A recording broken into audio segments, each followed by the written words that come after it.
has went viral over a photo that has been displayed with her and Sandy Bardello. Yes, of the New York Liberty. There is a photo that is floating around, which we're about to pick up, and many people is insinuating that Caitlin Clark could be trying to plan the outs of Indiana. The queen of basketball is being courted by royalty, and Stephanie White is losing her mind. After months of trying to squeeze Caitlin Clark into a rigid system, like forcing a diamond into a cardboard box, White has finally realized what everyone else already knew. Other teams are watching, waiting, and ready to give Clark the respect she deserves. And at the top of that list, the New York Liberty, who just made their intentions crystal clear with a post-game recruiting session that has the basketball world buzzing. There is a WNBA team that have been very, very, very much in, like, they made it clear that they want Caitlin Clark, or they're eventually going to want Caitlin Clark. Along those lines, they made it very, very clear. Caitlin Clark, fresh off another injury caused by the physicality that White refuses to properly address, sitting in the tunnel at Barclays Center after the Fever's 98-77 beatdown by the Liberty. But instead of sulking about the loss, there she is, all smiles, chatting it up with Liberty coach Sandy Brondello, superstar Breanna Stewart, and Sabrina Ionescu like they're planning the greatest heist in WNBA history. Oh, and guess who else was there? Clark's agent, Aaron Kane, because when agents show up to these friendly conversations, you know business is about to be discussed. Well, we're going to talk about this little scene that took place after the Fever game last night in New York between Sandy Brondello and Caitlin Clark, the New York Liberty, and the agent. The agent.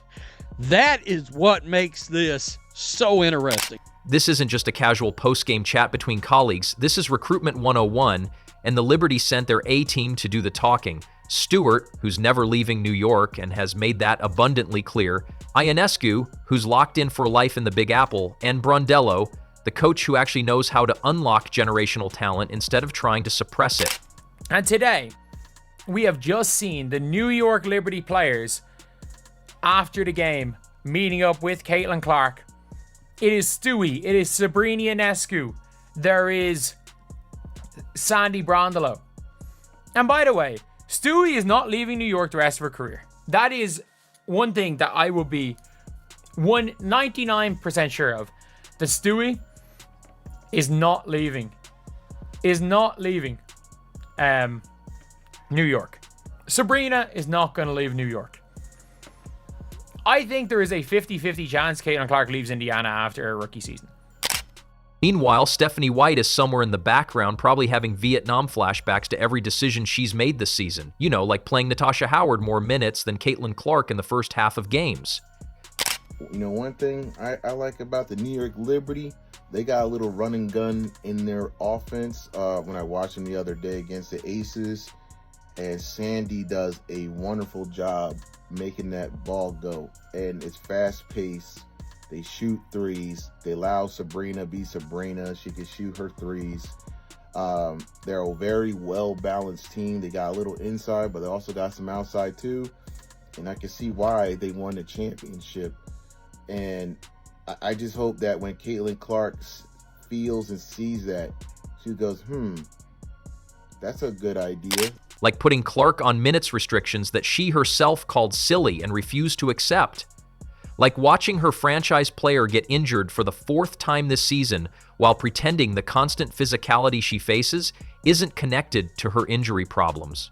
Yeah, by the way, Caitlin Clark looks unbelievably happy talking to these folks. But this is how it starts in sports. This is how it starts in the NFL. This is how it starts in the NBA. When you start seeing the wheels in motion, there's signs. There's signs before eventually a player gets traded. A player eventually marks their next destination. The Indiana Fever, you're on notice. You're on notice. You better recognize what you've got going on. the asset in front of you and you do whatever you have to do to correct what is happening. If you are enjoying, please subscribe. White has spent this entire season trying to prove that no single player should be bigger than the system. She's been singing the same tired song about balance and team basketball while her superstar gets mauled on the court, and the Fever struggle to find any identity beyond, we have Caitlin Clark, but we're not sure what to do with her. It's like having a Ferrari and insisting on driving it like a Honda Civic because you don't want to show off. I think the obvious issue is Stephanie White is so stubborn to fit a circle in a square peg instead of utilizing the strengths of the team. And she probably felt relief because Caitlin Clark was hurt that, oh, this is my time. I could introduce the culture and the system. And some actually bought in. And then when Caitlin Clark comes back, she doesn't know how to use her. That's not coaching to me. That's like... But here's where it gets delicious. The Liberty aren't just any team trying to poach Clark. They're the reigning WNBA champions who actually know how to build around superstars. They're a franchise that understands pace, spacing, and how to let elite players do what they do best. Under Brondello's coaching, they've created an offensive system that emphasizes ball movement while still allowing individual brilliance to shine through. They rank first in the league in net rating, first in offensive rating, and they know how to push the pace and create the kind of environment where a player like Clark would absolutely thrive. Compare that to Indiana, where White has Clark playing in a system that's the complete opposite of what made her great at Iowa. At Iowa, Clark was the system. She had the freedom to pull up from the logo, create her own shots, and orchestrate the offense however she saw fit. In Indiana, she's being asked to play half-Kent basketball, limit her shot attempts, and fit into a rigid structure that stifles everything that makes her special. What's crazy is that her team lost the damn game, but Caitlin is all smiles. She's all smiles. She's all smiles. So many people is insinuating. They're insinuating that Caitlin Clark can be trying to get the hell out of Indy. Now, I ain't gonna hold you. Your boy John Liquidator definitely want her to get out of Indy, bro. The numbers don't lie. Clark is averaging 16.5 points, 8.8 assists, and 5 rebounds per game this season, but she's shooting just 29% from three-point range. For a player who made her name by hitting bombs from 26, 27, even 30 feet out, being stuck in a system that doesn't maximize her range is criminal. Meanwhile, she's missed 11 games this season due to various injuries, after never missing a single game in her college career or rookie season. This is where Sandy Brondello comes in like a knight in shining armor. Here's a coach who's won championships, coached superstars, and understands how to build systems around elite talent rather than trying to suppress it. She's coached Diana Taurasi, she's worked with Breanna Stewart, and she knows exactly what it takes to let generational players be generational. When she talks about Clark, there's genuine admiration and respect, not the subtle frustration that seems to seep through every White press conference. She's just a great player. Honestly, point blank and simple. She's a great player. She is a great player. People enjoy watching her play. All right?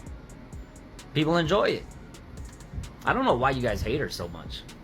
I have no idea why you guys hate her so much. She's, because of Caitlin Clark, is been a lot more attention drawn to the WNBA now. You guys should be thanking Caitlin Clark.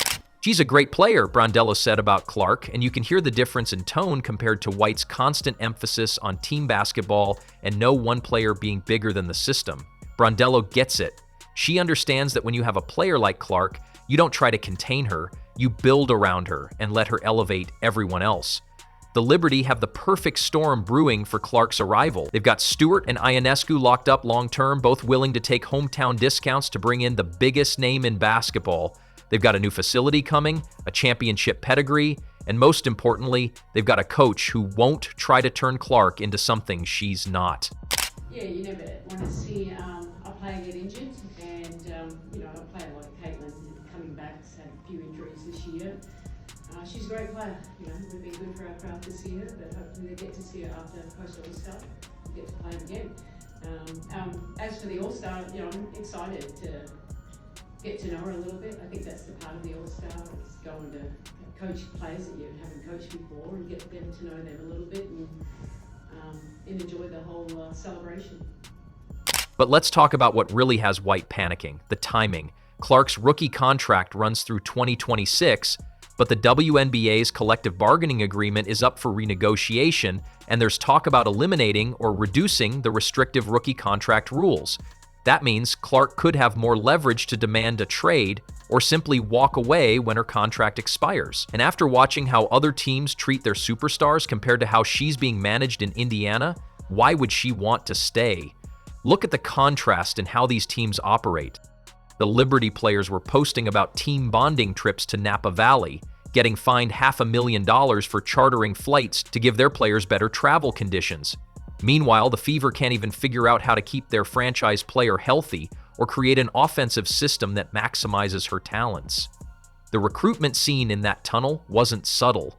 When you've got Stewart, Ionescu, and Brondello all gathered around Clark, with her agent present, that's not coincidence. That's a coordinated effort to show her what life could be like in New York. They're selling her on playing for a franchise that respects superstars in a city that embraces greatness with a coach who actually knows how to utilize transcendent talent. That, with all the restricted free agency and everything, I think they're going to try to get rid of all coring out of the CBA. I don't think coring is going to be a thing. I don't think coring is going to be a thing in the CBA. And obviously, look, you're going to have to core players, and they're going to have to core Aaliyah a year earlier than Caitlin. And if they're scared Aaliyah's going to leave, and if they're like, oh, we want to core and trade Caitlin, then Aaliyah leaves for nothing, and Caitlin leaves for nothing. So it's a bit of a weird one. It's a weird situation. But you can see, and this is one of the more important things. You see this right here. You see this right here. This is Caitlin's agent. And let's be honest about what the Liberty can offer that Indiana can't. They've got the best record in the league, they play in New York City, and they've got a fan base that was showing up even before Clark arrived. They don't need Clark to save their franchise, they want her to complete a dynasty. There's a big difference between being someone's savior and being someone's final piece of the puzzle. White's panic is showing in her public comments too. She's been getting more defensive about her coaching decisions, more aggressive with officials, and more insistent that her system is working, even as the evidence piles up against her. She's fined for criticizing referees, she's mysteriously absent from games for personal reasons, and she's watching her franchise player get recruited by championship teams while she's stuck trying to justify why a generational talent should be playing 20 minutes per game. Look, Sandy Bordello got her hand all on Caitlin, bro. Hey. This is looking real spooky. Said it. New York is the perfect fit for it. New York is the best landing spot for Caitlin right now. The brutal truth is that Clark doesn't need Indiana more than Indiana needs Clark. She's already proven she can fill arenas anywhere she goes. She's the biggest draw in women's basketball, and she's got options. The Liberty have shown they can win championships and sell tickets without her, but they also know that adding her to their mix would create something special. Meanwhile, White is coaching like she's terrified of letting Clark be great. She's so worried about maintaining balance that she's forgotten the point of the game is to win. She's so focused on proving that no single player is bigger than the system that she's failing to build a system that maximizes her best players' abilities. The Liberty meeting with Clark and her agent wasn't just about basketball.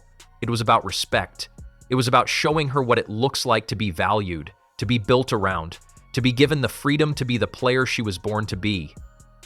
And you can bet that conversation included discussions about pace, spacing, and how she'd fit into an offense that already features elite shooters and playmakers who understand how to complement rather than compete with transcendent talent. If Stephanie White believes that this team is better with Ari McDonald in, blah, blah, blah, if she shares the same views as Carolyn Peck, you fire her on the spot. I don't care if she is an Indiana Fever alum. You fire her on the spot. And anybody else in the organization that shares that same belief set. I mean, these Stephanie White truthers, no surprise, she checks boxes, and they're the old WNBA fandom that thinks Stephanie White's getting a raw deal right now. It's so obvious she don't know what she's doing. She don't know what she's doing with this kind of talent. This is Stephanie White's wake-up call. She can keep trying to force Clark into her vision of team basketball, or she can adapt her system to maximize the greatest talent in the game. She can keep letting other teams court her franchise player, or she can start treating Clark like the queen she is. Because right now, the Liberty are offering Clark everything she's not getting in Indiana: respect, freedom, and a real chance to win championship. The clock is ticking, and White's panic is justified because if she doesn't figure out how to unlock Clark's potential soon, she might find herself watching that potential get unleashed in a Liberty uniform. And when that happens, when Clark is dropping 30 and 12 in Madison Square Garden while leading New York to championships, White will have no one to blame but herself. The recruitment has begun, the agent is involved, and the writing is on the wall. Stephanie White better start panicking because the New York Liberty just showed Caitlin Clark what basketball royalty looks like. And once you've seen the palace, it's hard to go back to the cottage.